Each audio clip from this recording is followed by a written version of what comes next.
প্রত্যেকের কাছে আজরাইল আসবে, কারুর বাঁচার মতো ক্ষমতা নাই। সিন্ধুকের মধ্যে পালাইলেও বাঁচতে পারবে না, এর গাছতলা বসে থাকলেও বাঁচতে পারবে না, 10 তলায় থাকলে বাঁচতে পারবি না। এর মুসলমান পালানোর মতো কোনো জায়গা নাই।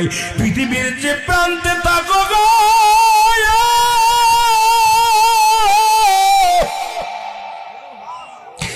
আজরাইল তোমার খুঁজে বাইর করবে, শুধু হুকুমতে দেরি।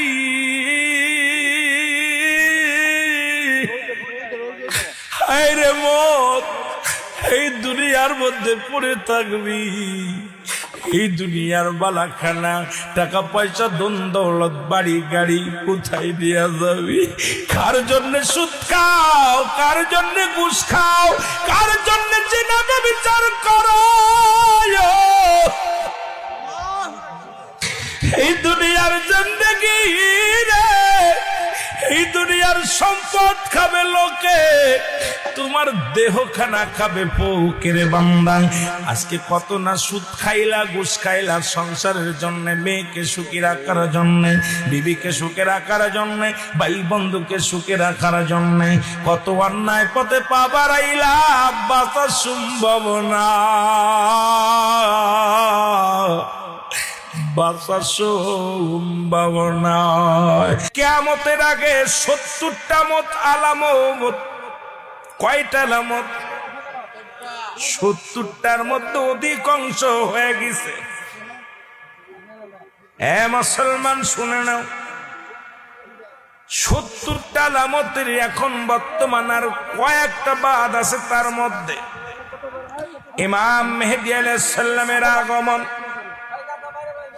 ঈসা আলাইহিস সালামের আগমন, খানে দাজ্জালের আগমন, 3টা ভূমিকম্প, একটা হলো পূর্বাঞ্চলে, একটা মধ্য অঞ্চলে, আর একটা পশ্চিম অঞ্চলে।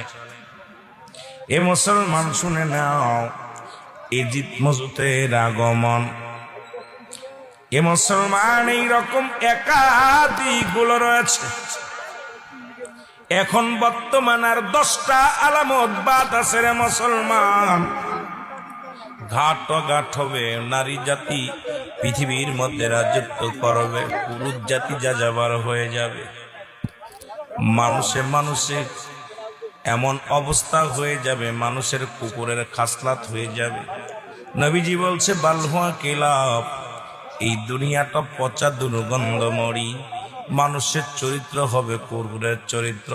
কুকুর যেমন মরি পাইলে খুশি হয়, সে জামানার মানুষ